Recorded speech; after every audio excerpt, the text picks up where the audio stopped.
Creo que son niños entre 1 y 2, 3 años, no van a confiar que el niño va a obedecer plenamente.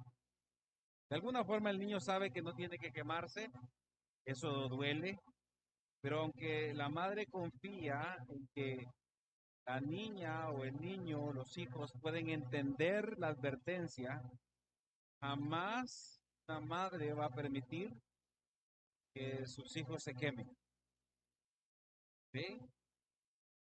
Sino que al momento de que ve que los hijos están en peligro, ¿qué van a hacer? Intervenir, van a detenerlos, no van a quedarse viendo, bueno, voy a ver que aprenda viendo la mano en el fuego, nadie va a hacer eso. Creo que las madres tienen ese instinto de proteger sabiendo que es su responsabilidad. Yo creo que esta imagen nos recuerda un poco a lo que Dios hace con nosotros. Dios nos advierte de los peligros cuando somos sus hijos, pero también nos advierte y nos guarda del peligro que nosotros corremos al momento de enfrentarnos a situaciones pecaminosas. Él nos advierte de esas situaciones. Él se asegura que como somos sus hijos amados, nos va a preservar de tal forma que no caigamos de forma en la cual ya no podamos regresar. Así como esta madre mantiene a sus hijos protegidos, Dios preserva a aquellos que Él ya ha redimido. Esta doctrina de la preservación de aquellos que son redimidos nos enseña que aunque Dios nos exhorta a obedecer, Él también nos va a preservar. Dios nos exhorta a que nosotros perseveremos, pero Él mismo garantiza nuestra salvación. Hace, nos hace que nosotros perseveremos. Este concepto se conoce como la perseverancia de los santos. Lo que hace es asegurar que quienes han sido llamados eficazmente por Dios sean sostenidos en la fe hasta el final. Y es que nuestra condición humana está marcada por una naturaleza caída, eso lo sabemos, que nos impulsa a desviarnos de la voluntad de Dios. No podemos creer que nosotros nacimos de nuevo y ya no vamos a querer pecar. Siempre queremos pecar. Es el deseo del ser humano en querer pecar. Por eso es que nosotros tenemos que entender, así como la niña no puede ignorar las advertencias, o el niño o los hijos no pueden ignorar las advertencias de la madre, nosotros no podemos ignorar las advertencias de Dios. Somos propensos a alejarnos, a dejar de oír la voz de nuestro Creador, lo que revela que nuestra prudencia y fuerza son insuficientes para acercarnos a Dios. Qué bueno sería que nosotros al momento de nacer de nuevo dejáramos de sentir el deseo de pecar. Eso sería lo ideal. Pero el problema es que hacemos de nuevo, nos damos cuenta que el deseo de pecar está en el corazón de cada uno de los humanos. Es imposible que nosotros podamos mantenernos cerca de Dios por nuestra propia voluntad. Pensemos un poco en nuestra vida, hermano. ¿Cuántas veces hemos dejado de oír las advertencias de Dios? ¿Cuántas veces? Sabiendo que están claros los mandamientos, estamos que esos mandamientos ya no están vigentes. No matarás, no codiciarás, no fornicarás, no adulterarás. Pero de repente el ser humano dice, quizás eso no es tan así. Dios no es tan severo. Dejamos de escuchar aquello que Dios ha advertido que no hagamos. O de repente tomamos caminos que nos alejan de Él. Decimos, no, yo no creo que esto pase. Hay amistades por ahí que nosotros decimos, no, solo es un amigo, solo es una amiga. No va a pasar nada. Tomamos decisiones incorrectas. Por lo tanto, es reconfortante saber que Dios no depende de nuestra capacidad para que nosotros permanezcamos fieles. sino que Él se asegura que no nos perdamos en ese fuego de nuestra obstinación. Eso es algo que nos trae un poco de esperanza y de alegría y tranquilidad al saber que Él es el que nos va a hacer volver a sus caminos. En las Escrituras, Dios promete no dejar a sus hijos perecer, sino preservarlos. Jesús afirma en Juan 10:28, yo les doy vida eterna y jamás perecerán, y nadie las arrebatará de mi mano. Mi Padre que me las dio es mayor que todos, y nadie las puede arrebatar de la mano de mi Padre.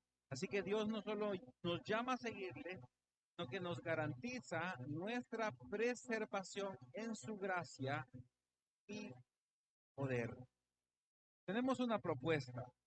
La propuesta de este día es, debemos perseverar en obediencia a Dios, confiando en que, habiéndonos salvado, Él nos preservará de nuestro llamamiento eficaz hasta el regreso de nuestro Señor Jesucristo.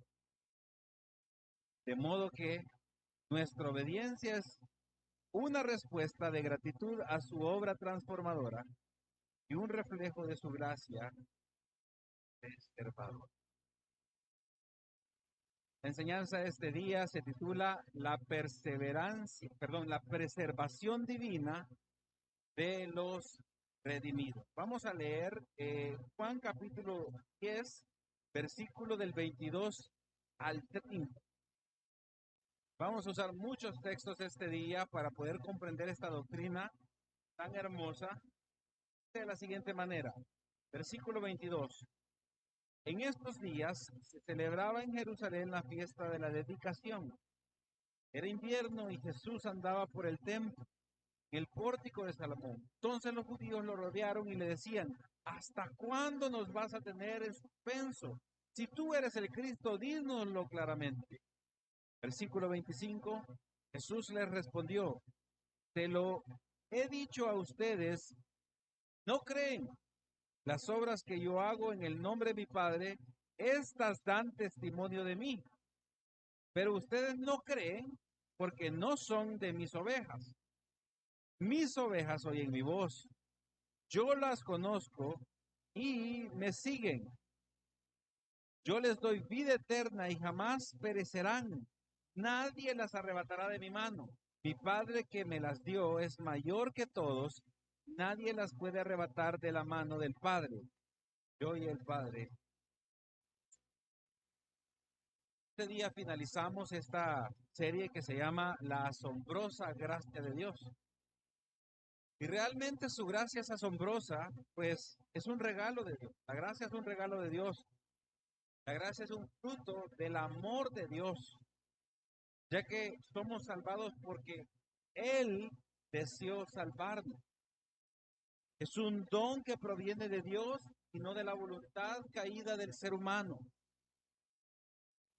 Así que nosotros entendemos que el llamado que Dios hace a nosotros para salvación es un llamado para ser salvos de la ira de Dios.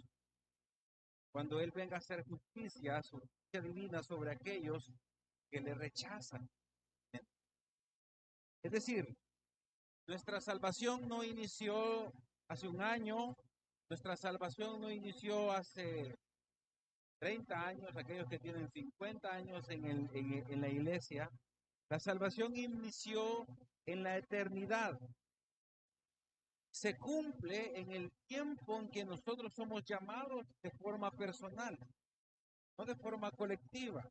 No hay un llamamiento que Dios haga y diga, bueno, ahora la familia Argumedo, todos son cristianos y a partir de ahora todo el mundo se va a congregar en tal iglesia, porque los Argumedos somos cristianos, evangélicos, protestantes, formados, bautistas.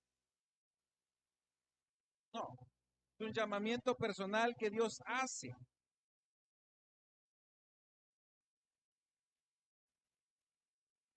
Tenemos que entender que la asombrosa gracia de Dios primero, la podemos admirar y verla como asombrosa, cuando entendemos la condición natural del hombre.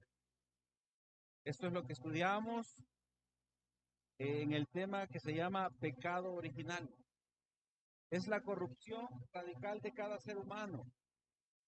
Y esto contesta a la pregunta, ¿por qué debo de ser salvo? Y debo de ser salvo porque Dios está airado y quiere justicia por el pecado del hombre. Segundo, para entender la asombrosa gracia de Dios, debemos entenderla por medio de que Dios es soberano.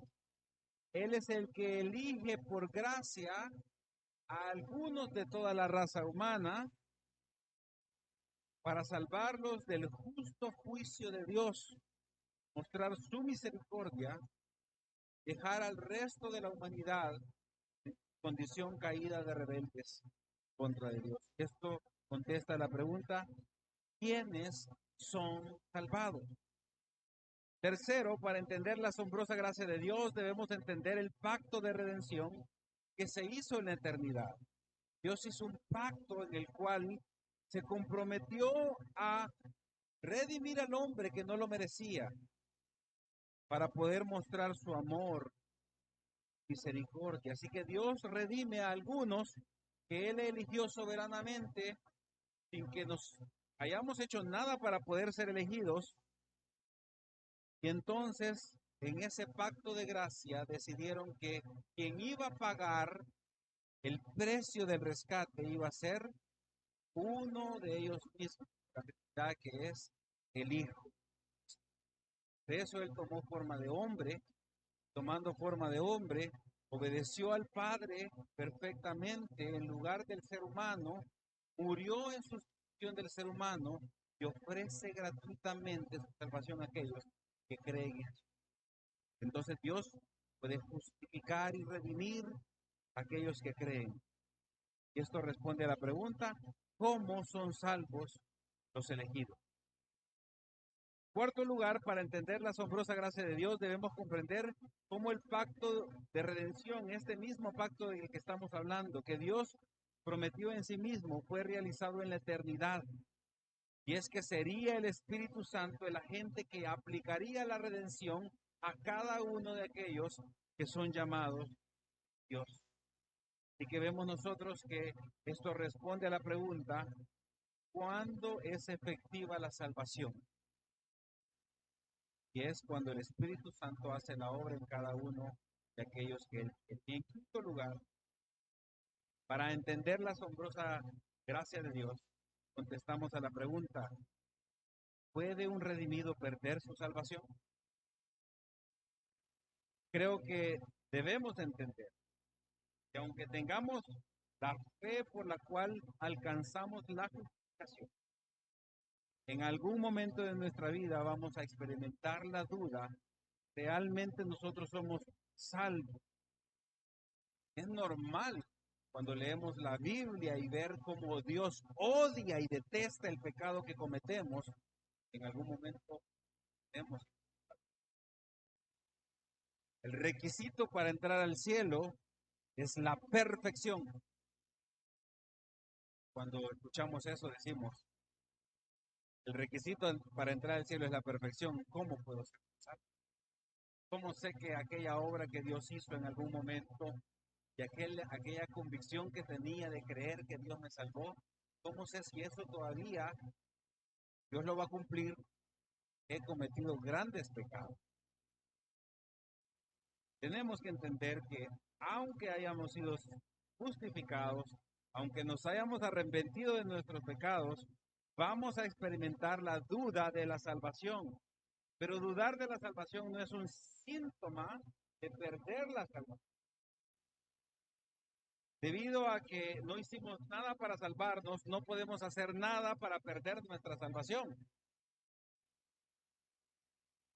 Eso significa que nosotros, al dudar, podamos creer de que vamos a perder la salvación, pero para Dios no significa que dudemos, entonces vamos a perder la salvación. Es decir, podemos ser justificados y dudar de que somos salvos por algún pecado que hayamos cometido, pero eso no va a cambiar lo que Dios ya hizo. Nosotros hemos sido llamados para salvación, para ser imagen de su Hijo amado. Y eso es algo que no podemos cambiar. Dios va a llevarnos a que nosotros vayamos conformándonos a la imagen de Cristo. Podemos estar seguros que Dios nos preserva para que perseveremos hasta el final. También podemos decir que la preservación divina de sus redimidos es un estímulo y es el mayor estímulo para que perseveremos como redimidos. ¿Qué significa esto, hermanos? Significa que el hecho que Dios intervenga como aquella madre que interviene para que su hijo no se queme, es el mayor estímulo que nosotros podemos tener, la intervención de Dios para que nosotros perseveremos en sus caminos. Y no, Dios va a hacer algo para que no nos quememos, aunque querramos quemarnos. Él va a intervenir y eso estimula al creyente a querer perseverar en los caminos de Dios, porque se da cuenta que no es su esfuerzo y su voluntad, sino que es la intervención de Dios. Entonces, otra vez, ¿pueden los redimidos perder su salvación? Vamos a ver algunos argumentos. Primero, antes de hablar de perder la salvación, quiero que entendamos que hay una falsa seguridad de salvación que no garantiza la salvación. Eso es algo que está muy común en las iglesias que nosotros a veces hemos visitado. Hay una falsa seguridad de la salvación que no garantiza la salvación. Se predica. Primero, no creemos, y eso creo que es importante, nosotros no creemos que todos los profesantes o miembros sean salvos. Eso es importante. Todos hemos escuchado acerca de la palabra profesión de fe, ¿sí? ¿Alguien que nunca haya escuchado qué es la profesión de fe? O alguien que creo que en nuestro contexto como iglesia hablamos acerca de la membresía. ¿Sí? Soy miembro de una iglesia, asisto porque eso. La profesión de fe la podemos definir como el acto de una persona en declarar que cree en la obra de Jesús para salvarse. Eso es lo que conocemos como profesión de fe. Dice, yo hice profesión de fe en una iglesia porque levanté la mano, porque alguien oró junto conmigo, entonces yo ya hice la profesión de fe. Y pensamos que por esa profesión de fe somos salvos. Al igual que otra persona puede decir, yo soy miembro de la iglesia. Y como yo soy miembro de la iglesia, entonces yo soy salvo. Pero ni la profesión de fe, ni la membresía en una iglesia garantiza que todos los que profesan, todos los que dicen ser miembros, van a perseverar y van a llegar al cielo. Estamos desmitificando aquello que Dios hace en nosotros para que lleguemos hasta el final de nuestros días o hasta el regreso de nuestro Señor Jesucristo. Primero vamos a entender lo que no es la preservación divina de Dios. Y que lamentablemente muchos de estos, los que dicen que han profesado a Cristo o los que se dicen miembros de una iglesia, aun cuando su profesión de fe parece muy convincente, solo parece, pero no lo son, aunque declaren ser salvos. Y Jesús en Apocalipsis 3:1 dice, escribe al ángel de la iglesia en Sardis, el que tiene los 7 espíritus de Dios, las 7 estrellas, dice esto. Está hablando de Jesús. Yo conozco tus obras, que tienen nombre de que vives, pero estás muerto. Jesús escribe a esta iglesia cuando se refiere al que tiene los 7 espíritus de Dios y las 7 estrellas. Anteriormente, en los capítulos anteriores se explica quién es, y es Jesús. Es decir, es el que ilumina la iglesia, es el que dirige la iglesia. Ese le escribe a una de las iglesias en Apocalipsis. Le dice eso a la iglesia. Yo conozco tus obras. Tienes nombre de que vives. Dices que eres creyente. Dices que has confesado a Jesús como Salvador. Dice que eres miembro de la iglesia, pero estás muerto. Tienes nombre de vivo, pero estás muerto. Así que nosotros no creemos que todos los profesantes o miembros sean salvos. Lo primero. Segundo, nosotros no enseñamos que cualquier persona puede creer. Que pueda creer es justificado. Sería incorrecto pensar que nosotros decimos, todos los que creen son justificados o dicen creer. Hemos escuchado muchas veces esta proposición en unas iglesias. Una vez en la gracia, siempre en la gracia. O, más común, salvo, ¿cómo? Siempre salvo. Por eso no me gustan los nombres. Pueden confundir. Salvo siempre. Esta es una falsa seguridad de la salvación. Nosotros no enseñamos que una persona que afirma esto ha sido justificada porque tiene fe. Y esta fe nace de una falsa seguridad que a través de la psicología y a través de la manipulación le hacen creer a las personas. Salvo siempre salvo, salvo siempre salvo, salvo siempre salvo, salvo. La gente dice salvo siempre salvo. Haga lo que haga con su vida. Viva en pecado intencionado y deliberado, salvo siempre salvo. Es una falsa seguridad. Como iglesia, nosotros debemos aborrecer esa falsedad, la cual es satánica, se ha introducido en las iglesias. Está confundiendo a muchas personas para que vivan como quieren y las iglesias sigan llenas. Los que sí decimos, nosotros podemos decir es que el hecho de que esta persona con una falsa seguridad están siendo engañadas, viviendo deliberadamente en el pecado, es la prueba más contundente que nunca fueron ni sostenidas por Dios. Si usted quiere saber que una persona realmente ha nacido de nuevo, esta persona no vive deliberadamente. Pero hay que aclarar algo. No enseñamos que los verdaderos creyentes no puedan pecar. Y parece que han vuelto atrás. Es decir, tenemos que tener claro que los verdaderos creyentes pecan, que a veces puede parecer que vuelvan atrás. Cuando los creyentes han dejado de velar, de orar, de practicar algunas prácticas piadosas dentro de la iglesia, pues en algún momento pueden caer un tiempo en tentaciones y en pecados y dejar de experimentar la esperanza y el consuelo que tenemos cuando nosotros hemos dado al Señor Jesús Salvador. Realmente esto puede producir mucho sufrimiento en el creyente. Esa es la diferencia entre el creyente y el no creyente. El no creyente no sufre por vivir deliberadamente en el pecado. El creyente internamente tiene una congoja, está sufriendo, siente vergüenza por el pecado.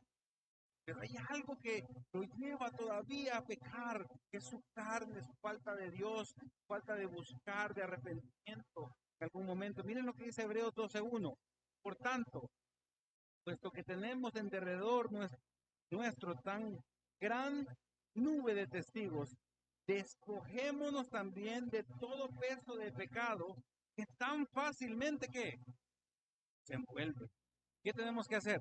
Corramos paciencia la carrera. El autor de Hebreos nos hace una exhortación a despojarnos del peso del pecado. ¿Qué significa eso, hermano? Lo que todos tenemos en el. Hay momentos donde somos enfrentados a la palabra de Dios, donde vemos qué gran pecado que llevamos creyendo nosotros. Y el autor de Hebreos dice, despójense de ese peso. Despójense de ese peso. Hay una gran cantidad de testigos en el Antiguo Testamento que vivieron por fe esta carrera. No lo hicieron por su esfuerzo, fue por fe. Confiaron en que no era una obra de ellos, sino que una obra de Dios. Entonces el autor dice, teniendo esa gran nube de testigos, despójense del peso del pecado. No se desanimen porque pecan, sino que despójense del peso del pecado. fácil que seamos envueltos. El autor quiere que entendamos que no debemos de llevar la carga de decir, yo puedo no pecar, yo puedo sobrellevar solo la carga. No, es fácil que seamos envueltos. Si usted dice que eso no lo comete, hermanos, está a punto de cometerlo. O probablemente está señalando a alguien que está haciendo algo, pero usted está haciendo eso también. Nunca diga, gracias a Dios, porque yo eso sí lo tengo. Eso sí yo no lo tengo. Eso simplemente es un síntoma de arrogancia, de no reconocer que estamos a un paso de cometer cualquier pecado. Necesitamos entender que debemos despojarnos de ese peso. Si no nos despojamos de ese peso del pecado, lo que va a hacer es que vamos a ser más fácilmente vueltos en ese pecado. Por lo contrario, lo que tenemos que hacer es que tenga paciencia. Es que yo no puedo dejarlo, tenga paciencia. Es que mi carne es débil, tenga paciencia, despójese. Usted no puede, tenga fe en la obra de Cristo. Una carrera no va a dejar de sentir, no va a dejar de enojarse. Es imposible que se deje de enojar. Es imposible que se deje de irritar. Es imposible que deje de tener malos pensamientos. Algunas personas piensan que cuando se bautizan, al salir del agua ya no van a sentir pecado. No, más vamos a ser tentados quizás por nuestra conciencia. Pero ¿cómo lo logramos? El autor de Hebreos dice, Hebreos 12, del 2 al 4, puestos los ojos en Jesús, el autor y consumador de la fe. Él es el autor y consumador de la fe. No es mi fe. Miren, a veces confundimos la fe como, yo sé el dicho, tenerle fe al tempate, más, ¿verdad? Se te va a quitar el fuego. Tenerle fe a la ruda. Cuando me golpeé el dedo me decían, póngalo en orégano caliente. Otros me decían, pónganlo en orégano helado. Otros me decían un montón de cosas. Tenerle fe. No estoy hablando de esa fe. Estoy hablando de la fe salvífica. Estoy hablando de la fe en Jesús. Él es el autor y consumador de la fe. Él es el que nos da la fe para que creamos. No es nuestra fe. No es porque perdí la fe en que soy salvo porque pequé, dejo de ser salvo. La forma en el cual yo puedo lograr despojarme del pecado, en el cual a veces yo digo, de todas formas, ni puedo someter mi carne, así que pequemos, ¿verdad? Ya llegamos hasta aquí, lleguemos hasta lo máximo. Es porque no ponemos los ojos en Jesús, el autor y consumador de la fe. ¿Qué es lo que hizo Jesús? Dice que Él soportó la cruz. Nosotros no llevamos el peso de la cruz. Él despreció la vergüenza y se sentó a la diestra. Venció sobre eso. Nosotros no. Así que el versículo 3 dice, consideren pues a aquel que soportó tal hostilidad de los pecadores contra él mismo, para que no se cansen ni se desanimen.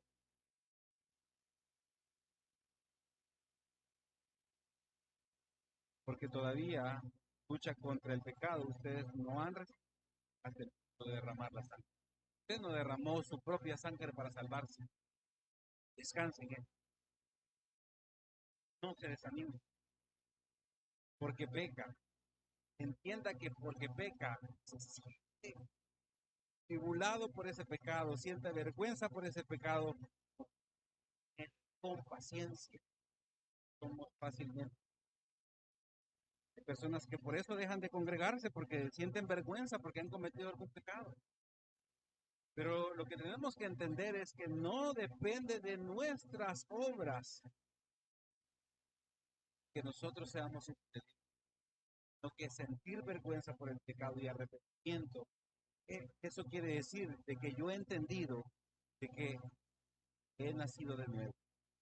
Ante esta situación sabemos que Dios es fiel al pacto. Es decir, ante cualquier pecado en el cual nosotros estamos hoy en día, debemos saber que Dios es fiel al pacto de redención. Él hizo un pacto con Él mismo. Él decidió salvarnos, redimirnos a aquellos que Él ha elegido para salvación.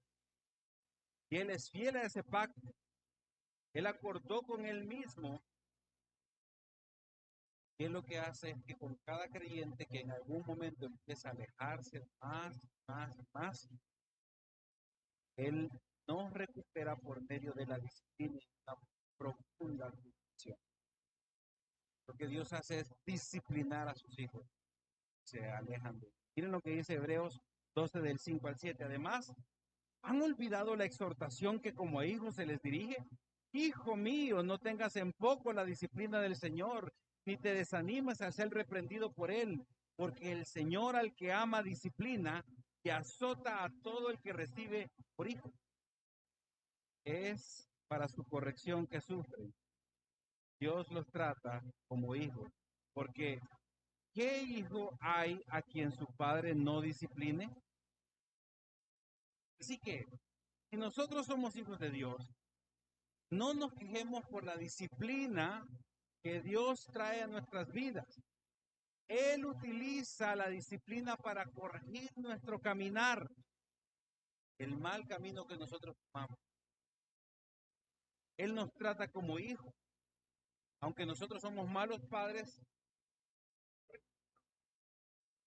recuerden a sus padres, recuerden a sus abuelos que probablemente no eran creyentes.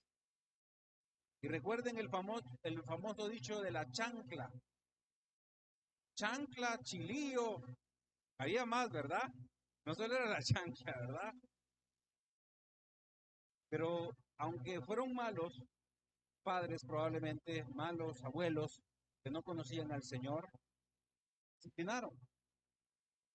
Si el ser humano disciplina naturalmente porque sabe que es para corregir algún mal camino que los hijos tengan o alguna mala actitud, ¿cómo más nuestro Padre que es perfectísimo, santísimo, no nos va a corregir? Así que el que es hijo de Dios debería de alegrarse de la disciplina de parte de Dios. Si usted está en un pecado, tenga cuenta que si es hijo de Dios, Dios lo va a quebrantar sí o sí. Usted no es hijo de Dios, no se preocupe. Siga pecando. Nada ha cambiado. Es hijo, sabe que el Señor está confrontándolo. Da advertencias Dios. Así que lo que va a hacer es disciplinar. El tema es que puede pasar 1 año, 2 años, 10 años. Y si la disciplina nunca llegó, no se preocupe. Nunca hubo un cambio en su vida. No es hijo. Por eso dice Hebreos 12:8, pero si están sin disciplina, de la cual todos han sido hechos participantes, es decir, todos los hijos de Dios van a ser participantes de la disciplina, pero si están sin disciplina, ¿qué quiere decir? Entonces son ¿qué? Hijos ilegítimos y no hijos verdaderos. Es decir, se hacen llamar hijos, son miembros de una iglesia, han hecho una profesión de fe, pero su vida sigue entregada al pecado sin remordimiento siquiera, sin arrepentimiento mucho menos. ¿Tanto no es así? La disciplina, bueno, solo lo ven como un problema más de la vida. Problemas económicos, en un momento dice, Dios me quiere otra vez en los caminos de Él. Le da la economía, le da lo que quiere, otra vez afuera. No se engañe. Si usted no reconoce la disciplina de Dios, no es un hijo verdadero. Entonces, veremos por qué es importante que tengamos la seguridad de nuestra salvación. Luego entenderemos qué significa que por medio de esa seguridad podamos perseverar como redimidos. La seguridad de la salvación y la santificación están vinculadas. Al ser, si algún ser humano, hombre o mujer, se convierte, es porque el Espíritu Santo ha entrado en él. Eso es algo que tenemos que entender. Si algún ser humano, hombre o mujer, se convierte, es porque el Espíritu Santo ha entrado. La Biblia asegura que la simiente de Cristo permanece nosotros. No puede salir de ahí. Por eso no hablamos nosotros de que alguien pierde la salvación. Si alguien es salvo, la semilla de Cristo permanece en cada creyente. Miren lo que dice 1 Juan 3, del 9 al 10. Ninguno que es nacido de Dios, ¿qué hace? Practica el pecado. ¿Pueden poner el versículo, por favor? Ninguno que es nacido de Dios practica el pecado, porque la simiente de Dios permanece en él. ¿Dónde está la simiente de Dios? ¿Qué es practicar el pecado? Yo, por ejemplo, alguna vez en mi vida he jugado fútbol, pero Diego practica el fútbol. Creo que está muy contento, ¿verdad? Ayer en el fútbol. Está alegre, ¿verdad? Practicar el fútbol es ¿qué? Habitualmente, intencionalmente hacerlo. Pongamos un ejemplo, de repente Diego me dice, vamos a jugar fútbol. Yo puedo ir a jugar fútbol, pero no practico, no lo busco, no llamo a otros para que jueguen. Yo no practico el fútbol, ¿sí? Anda, es capitán, a uniformes, y él hace todo lo posible por ganar y está pendiente porque él lo practica. Lo mismo sucede con el pecado. A veces pecamos, de repente hay la oportunidad de pecar porque vimos algo, se nos ocurrió algo, nos enojamos, pero no andamos promoviendo el pecado. Somos seres humanos y luchamos todavía contra nuestra naturaleza. Por eso es que dice, ninguno que es nacido de Dios practica el pecado porque la simiente de Dios permanece en él. No puede pecar hablando de la práctica porque es nacido de Dios. En esto se reconocen los hijos de Dios y los hijos del diablo. Es decir, aquí solo hay dos hijos. O usted es hijo de Dios o usted es hijo del diablo. Eso es lo único que puede existir en la creación. No es medio hijo de Dios. No hay cristianos carnales. O es hijo de Dios o es hijo del diablo. Esas son las dos únicas realidades. ¿Y en qué? Todo aquel que no practica la justicia no es de Dios. ¿Qué es la justicia? Toda su ley. Todo lo que Dios determina que es justo. ¿Qué es lo que el cristiano hace? El cristiano procura practicar toda la voluntad de Dios. ¿La cumple toda? No. Pero procura practicarla. Quiere obedecer. Hay algo en su interior que es muy distinto a que yo venga a decirle, no haga eso. Es que mira, en la iglesia dicen que, pero yo me voy a ir porque aunque digan en la iglesia que es pecado, eso simplemente significa obedecer a las palabras de un hombre y no a lo que Dios ya hizo en el corazón. Entonces, todo aquel que no practica la justicia no es de Dios. Es decir, el cristiano procura practicar así como Diego practica el culto. El cristiano procura que si alguien está pecando, es cristiano, dice ser cristiano, confronta su pecado. No necesita ir a contarle al pastor. Entiende que tiene la autoridad como ser parte de la iglesia a confrontar un pecado sobre la base de la palabra de Dios, porque dice ser cristiano. Por eso es que nosotros cuidamos a los miembros de la iglesia. El miembro de la iglesia no. Claro, claro. Que no sé, en teoría el que es miembro de la iglesia que se ha asegurado de que ha nacido de nuevo. Pero como nosotros no podemos ver los corazones, simplemente confiar en lo que de alguna forma observamos, damos la apertura a que todas aquellas personas que dicen ser creyentes se agreguen a la iglesia. Tampoco aquel que no ama a su hermano. El tema de Juan es el amor al prójimo. Pone un ejemplo práctico de qué es practicar la justicia, de amar al prójimo. Yo creo que eso nos puede ayudar a nosotros a entender qué tanto nosotros realmente practicamos el amor. Un ejemplo es qué tanto amo yo a mi prójimo. Procuro su crecimiento espiritual, procuro, vamos a la iglesia, vamos al discipulado, leamos su palabra, no hagamos esto, o procuramos, está bien descansar, tenés derecho. Estás enferma, no leas la Biblia, descansar. Pobrecito, no, los niños necesitan descansar, porque pasan toda la semana estudiando. Que descansen. Las consecuencias son graves, hermano. Son graves porque podemos llegar a ser insensibles con respecto a la responsabilidad individual que tenemos ante Dios. Mi responsabilidad este día es predicarles la palabra de Dios. Su responsabilidad es venir y escuchar la palabra de Dios. Si un día yo no estoy acá y les digo, hermano, fíjense que no pude llegar a la iglesia.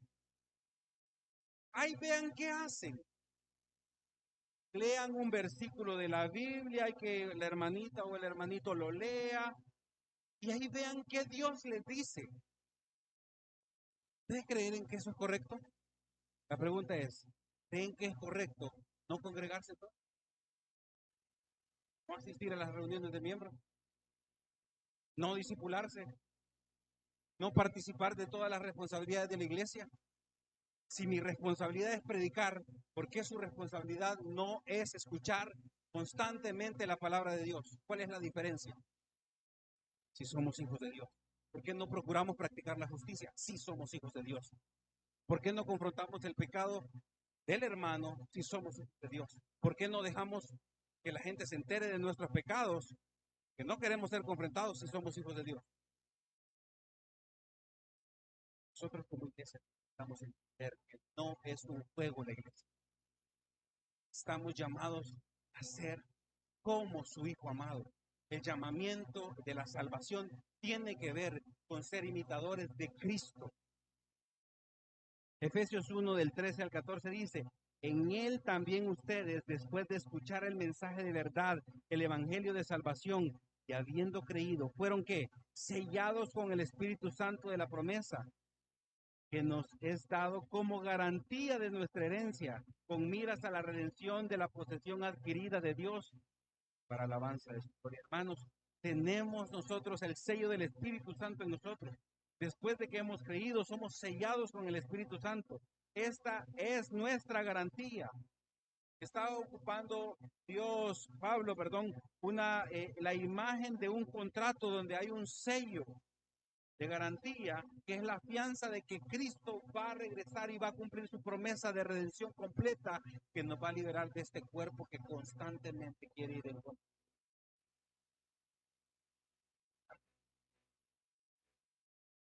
Constantemente, hermano.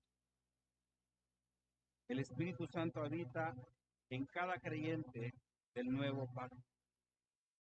Es la garantía. No depende de nuestras.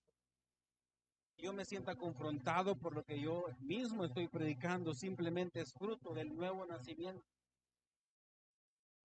Todos nosotros guiamos, todos nosotros cavilamos, todos nosotros cuando oramos tenemos pensamientos que nos distraen de la oración. Todos nosotros estamos pensando en qué vamos a comer, qué vamos a vestir, qué vamos a hacer después de que salgamos de aquí. Todos somos distraídos porque nuestra mente todavía está sujeta a nuestra carne y necesitamos de ese Espíritu Santo para poder perseverar hasta el fin de nuestros días. No depende de nuestra. Ya el precio fue pagado por Jesús. El pacto de redención fue hecho por Dios a través de su Hijo y de su Espíritu Santo. En Juan 19:30 dice, entonces Jesús, cuando hubo tomado vinagre, dijo, consumado es. Nadie le ayudó a llegar a la cruz a él. Él abrazaba la cruz. Sabía que nosotros no íbamos a poder. Él murió en la cruz, que sabía que era imposible que nuestro sacrificio valiera algo para salvarnos. Consumado es. La obra fue completamente terminada. No hay nada más que hacer. El Espíritu Santo viene a habitar en nosotros. Consuma esa obra en cada creyente de toda la historia. Saber que Cristo pagó el precio por mi redención que mi santificación es la evidencia de esa obra salvadora, es el estímulo perfecto para la obediencia. Él pagó el precio por mi redención. Yo evidencio que he sido redimido cuando procuro santificarme constantemente. Esa es la obra salvadora, el estímulo perfecto para la obediencia. Así que la plena certeza de la esperanza que cada creyente tiene es que el Espíritu Santo ha tocado el corazón de aquel que era muerto. Su Espíritu Santo nos da luz, nos ilumina y hace que nosotros, en lugar de enojarnos con Dios o con el predicador, reflexionemos y digamos: Dios me está confrontando. Eso es obra del Espíritu Santo. Por eso muchas personas, cuando pastores predican, a veces piensan: a saber qué le contaron de mí, a saber qué vio el pastor, por mí lo está diciendo. No, hermanos, yo tengo simplemente la obligación de citar el texto y tratar de poner los ejemplos que más se asemejan a nuestra realidad. El Espíritu Santo es el que lo confronta el pecado, no es por usted. Es que todos estamos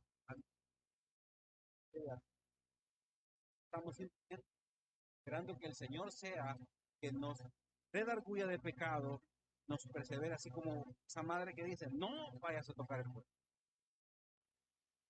A veces insistimos tanto que nos quemamos las manos. Ahí está esa madre, esa locura. Nos hemos quemado las manos. Tenemos estímulo. Cuida, nos cura, nos entra. Como la árbol de la ovejita se pierde, va por la ovejita.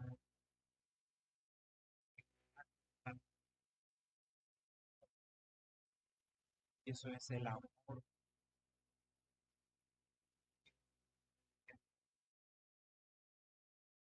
El mismo amor divino, el que obra en nosotros. Jeremías 32:40 dice: haré con ellos un pacto eterno de que yo no me apartaré de ellos para hacerles bien, e infundiré mi temor en sus corazones para que no se aparten de ti. Hermanos,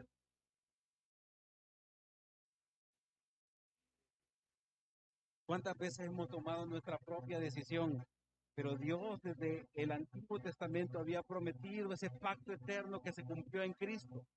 Él no se va a apartar de nosotros, va a infundir el temor en nuestros corazones para que no nos apartemos de él. Así que la seguridad de la salvación conlleva un compromiso con nuestro crecimiento espiritual, no a acomodarnos. Si entre más seguro usted esté de la obra que Cristo hizo en usted, más va a querer comprometerse con Dios, aunque falle. El estado de gracia es una realidad, pero la convicción de que somos salvos es algo que adquirimos con el tiempo. En la medida usted tenga claras las doctrinas de la palabra de Dios, en esa medida va a poder ser más efectivo en su caminar cristiano. Si duda de su salvación, lo primero que va a hacer es irse de la iglesia, no llegar 2 semanas porque se siente culpable por el pecado, aunque sea salvo. Pero en la medida que yo tenga claridad de que soy salvo, yo voy a procurar buscar más del Señor, rendir mi vida a Cristo, dar cuentas a hermanos para poder perseverar hasta el final, porque su Espíritu Santo habita en mí. Esta seguridad del pacto que Cristo hizo nos lleva a no rendirnos, a procurar obedecer los mandamientos, no para salvación, sino para glorificarlo a Él, porque Él es el fin del temor en primera de Pedro 1, del 3 al 5 dice: bendito sea el Dios y Padre de nuestro Señor Jesucristo, quien según su gran misericordia nos ha hecho nacer de nuevo a una esperanza mediante ¿qué? La resurrección de Jesucristo de entre los muertos. ¿Para qué? Para obtener una herencia como incorruptible, inmaculada y que no se marchitará, preservados en los cielos. ¿Para quiénes? Para ustedes. Él hizo toda la obra. No dude. Peca, no arrepiéntase. No ha hecho justicia, practique la justicia. No es para que se quede enconchado, no es para que se retire, es para que se comprometa cada vez más con el Señor. Versículo 5 dice, mediante la fe, ¿qué es lo que pasa con la fe? Ustedes son protegidos por el poder de Dios. ¿Para qué? Para la salvación. Está preparada para ser revelada en el último tiempo. Es decir, ya somos salvos, pero todavía debemos ser salvos ¿de qué? Del juicio de Dios que viene para aquellos que lo rechazaron. ¿Por fe qué pasa? Es la fe que habita en nosotros la que nos protege. No caer, no colgar los guantes o los tenis, no que de creer. Un ejemplo que nos ayuda, había ahí algo de la confesión, pero no lo voy a dar. Un ejemplo que nos ayuda a entender mejor esto es Lucas 22, del 31 al 34 dice, Simón, Simón, mira que Satanás los ha reclamado a ustedes para zarandearlos como trigo, pero yo he rogado por ti para que tu fe no falle. Y tú, una vez hayas regresado, fortalece a quienes, a tus hermanos. Pedro le dijo, Señor, estoy dispuesto a ir donde vayas, tanto a la cárcel como a la muerte. Pero Jesús le dijo, te digo, Pedro, el gallo no cantará hoy hasta que tú hayas llegado 3 veces. Creo que cuando nacemos de nuevo decimos, yo sí, ¿verdad? Hoy me comprometo. Vamos la iglesia, hoy sí, nos comprometemos con el Señor y vamos a evangelizar toda Santa Ana y Santa Ana para Cristo y El Salvador.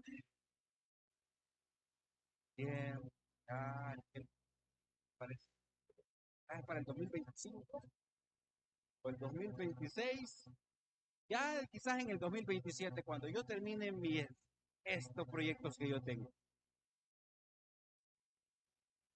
Quiero decir, Satanás ha pedido cada uno para Sara.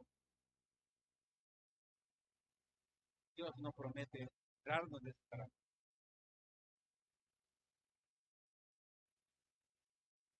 Parece, Dios va a ser zarandeado. Dígamelo,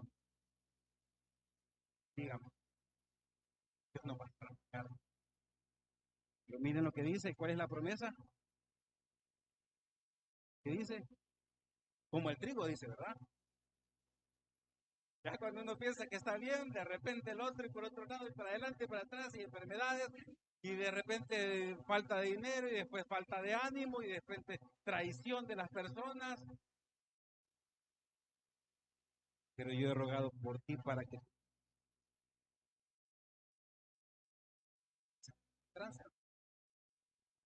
no estamos aquí para decirle al Señor, quítame esta enfermedad. Puede hacerlo. No estamos aquí para decirle, Señor, por favor, provéeme. Puede hacerlo. Pero no hay garantías. Lo que Dios dice es que va a rogar, ya intercedido, que está intercediendo por nosotros para que la fe no falle. La prueba no es para que nosotros nos alejemos más, para que no hay capacidad humana que nos pueda mantener en el camino, más que su Espíritu Santo que habita en nosotros. Y miren qué es lo que le dice. Si tú una vez hayas regresado, ¿qué tenía que hacer? Fortalece a tu. Hermanos, si alguno de ustedes se siente identificado con esta predicación, se ha alejado del Señor, no necesariamente porque haya dejado de congregarse, sino que en su corazón, su disposición a crecer espiritualmente, ser parte de su iglesia, en edificar a otros hermanos. Si algo ha pasado por tu mente en lo cual te haya desviado por el zarandeo de la vida, porque las cosas a veces son más atractivas del mundo, el trabajo, los estudios, las relaciones, la familia.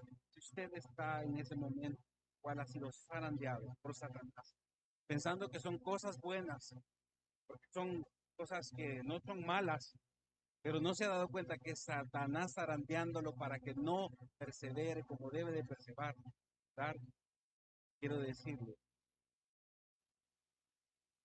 todos los días.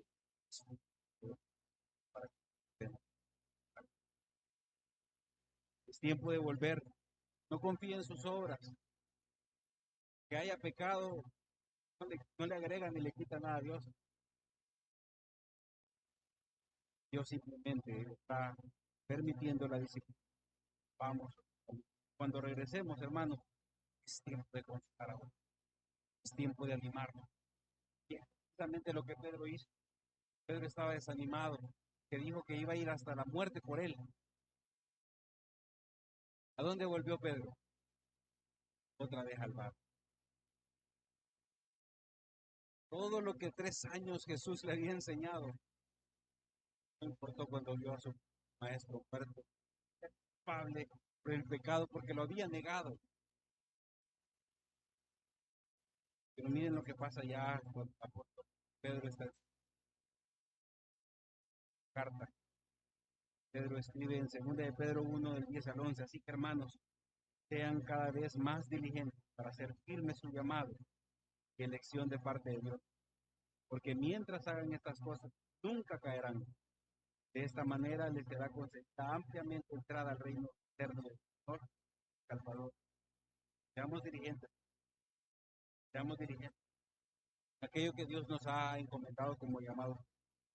Por eso es que es importante entender, primero, que no podemos tener una falsa seguridad de la salvación. Salvos siempre salvos no es algo bíblico. Somos salvos cuando evidenciamos nuestra salvación. No es que evidenciamos nuestra salvación por obras para ser salvos. Pero la seguridad de la salvación nos ayuda a santificarnos más. Entre más seguros estamos de que la razón por la cual somos salvos es porque evidenciamos la salvación, santificamos más. No nos apartamos, porque entendemos, aquellos que hemos sido llamados, el reto que tenemos. Pero también tenemos que entender que hay una diferencia entre perseverar y ser preservados. La seguridad de la salvación, nuestra confianza, de alguna forma, en la obra de salvación presente y futura. Nosotros podemos estar seguros de eso. ¿Sí? Somos salvos ahora, seremos salvos el día del Señor, cuando Él regrese a juzgar a aquellos que no confiaron en su obra redentora. Pero la clave para entender la perseverancia de los redimidos es entender que quien nos hace perseverar es Dios preservándonos. Es decir, nosotros preservados por Dios. Y por eso nosotros perseveramos en los caminos. Filipenses 1 del 3 al 6 dice, doy gracias a mi Dios siempre, que me acuerdo de ustedes. Yo siempre con gozo en cada una de mis oraciones por todos ustedes, por su participación en el Evangelio desde el primer día hasta ahora. Y estoy convencido precisamente de esto, que el que comenzó en ustedes la buena obra la perfeccionará hasta cuándo. El que de... Esa es nuestra confianza. Yo estoy convencido que cada uno de aquellos que son salvos de esta iglesia y de todas las iglesias, Dios va a hacer que perseveremos. No lo son. La fórmula es muy... El énfasis está en la obra de Dios que Él inició en su iglesia. Él se va a encargar de perfeccionarla. ¿Cuándo vamos a ser perfeccionados? Hasta el regreso de nuestro Señor Jesucristo. Mientras tanto, vamos a seguir buscando. Vamos a seguir enojando. Vamos a seguir desanimando. A veces no tengo ganas de hacer la prédica. A veces no tengo ganas de venir a predicar. A veces quisiera que las cosas quedan al pasado. Pero no es lo que yo quiero, sino que es lo que... La seguridad de nuestra salvación nos debe de estimular para perseverar. Pero la base de la perseverancia es la preservación que Dios hace para cumplir su propio pacto de redención. En la medida que caminemos en sus propósitos, seremos tentados a apartarnos. Nuestra carne va a demandar esa cuota, tenés derecho. Nuestra carne va a demandar esa cuota. Tenés días de no hacerlo. Tenés días de no darte un día de descanso. Que no tengo ningún problema con que todos descansemos. El punto es practicar no congregarnos, que es muy... Pero el problema es que esa cuota va a seguir exigiendo más cuotas de descanso. Y es de lo que tenemos que cuidarnos. La satisfacción de la misma carne va a hacer presencia en algún momento. Va a querer seguir gobernando. Pero no olvidemos que este es un recordatorio, nada más, de que aún hay algo que Dios tiene que hacer. Un recordatorio que la obra todavía necesita ser perfeccionada y que tiene que regresar para dejar de estar sujetos a las pasiones de nuestra carne. El regreso de Cristo es necesario para que este cuerpo sea transformado. Pero miren, tenemos estas palabras hermosas de parte de Pablo en Romanos 8, 35 al 39. Solo lo voy a leer y quiero que lo lea atentamente. ¿Quién nos separará del amor de Cristo? Que dice, tribulación, angustia o persecución o hambre o desnudez o peligro o espada, tal como está escrito, por causa tuya somos puestos a muerte todo el día, somos considerados como ovejas para el matadero. Pero en todas estas cosas somos más que vencedores por medio de aquel que nos amó, porque estoy convencido que ni la muerte, ni la vida, ni ángeles, ni principados, ni lo presente, ni lo porvenir, ni los poderes, ni lo alto, ni lo profundo, ni alguna otra cosa creada, nos podrá separar del amor de Dios que es en Cristo Jesús, Señor nuestro. Hermanos, qué promesa más hermosa. Para aquellos que somos creyentes, hermanos, cobremos ánimos. Pongamos nuestra mirada en el autor y consumador de la fe. Él es el que sufrió en nuestro lugar. Él cargó nuestro pecado. Descansemos en su obra y anhelemos ser como Él es, mientras esperamos que su pronto. Para aquellos que no son creyentes, ese día su palabra ha sido expuesta. Han visto la necesidad de un Salvador que los salve del justo juicio de Dios que viene sobre toda la creación que se ha revelado en Cristo. Este día puede ser un día de salvación. Por tanto, el llamado es a arrepentirse de pecados y confiar en la obra de Jesucristo, pues Él pagó por los pecados de su pueblo. Los pagó ante un Dios justo. Usted ha sido elegido por Dios. Va a anhelar evidenciar vida,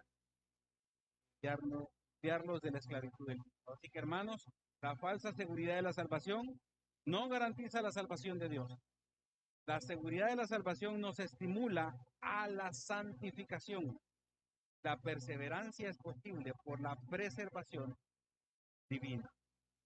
Debemos perseverar, en la obediencia de Dios, confiados en que, habiéndonos salvado, Él nos preservará desde nuestro llamamiento eficaz hasta el regreso de nuestro Señor Jesucristo.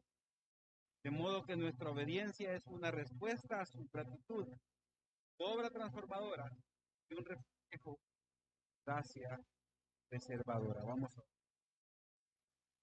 Dios bueno, te damos gracias, Señor. Gracias, Señor, porque nos confrontas con tu palabra, pero también nos afirmas, Señor. Nos afirmas para que puedas hacer la obra completa en de ser libremente. Gracias por afirmarnos. Somos salvos, Señor, a pesar de que a veces dudamos por la forma en que nos comportamos y nos alejamos de ti, Señor. Pero te agradecemos porque tu Espíritu Santo en nosotros nos redarguye de pecado. Podemos, Señor, decir que queremos obedecerte, que no es una carga, que tus mandamientos no son gravosos, que no son impuestos por ser humano, sino que entendemos que nuestra vocación, nuestro llamado es ser a semejanza de tu Hijo. Y aunque pequemos, Dios, sabemos que abogado tenemos para con el Padre, que es nuestro. Gracias. Gracias porque nada nos puede separar de tu amor, ni la muerte. Podemos nosotros ver desde todo lo que haces a nuestros gloriosas, tu asombrosa. Yo oro por hermanos que están luchando. Todo lo que luchamos, Señor, diariamente contra nuestros pecados, contra aquellos apetitos de la carne, Dios, que nos ayude, Señor. Que nos aumentes nuestra fe, porque muchas veces, Señor, desfallecemos. Nos perdemos de tus propósitos, nos enfocamos en nuestras vidas, nos olvidamos de lo que nos has mandado hacer. Necesitamos, Señor, tu fortaleza, tu espíritu, tu palabra, Señor, tu consuelo. Entender que somos hijos y estamos siendo discipulados. Si hay algún hermano, Señor, que se ha apartado de tus caminos, Señor, sabemos que la disciplina es la mejor muestra de amor para aquellos que nos trae disciplina, hermano, o inclusive a nosotros, Dios. Estamos persistiendo muchas veces en algunas actitudes que las queremos negar, Señor, y no las y no que las justificamos, Dios, santa. El llamamiento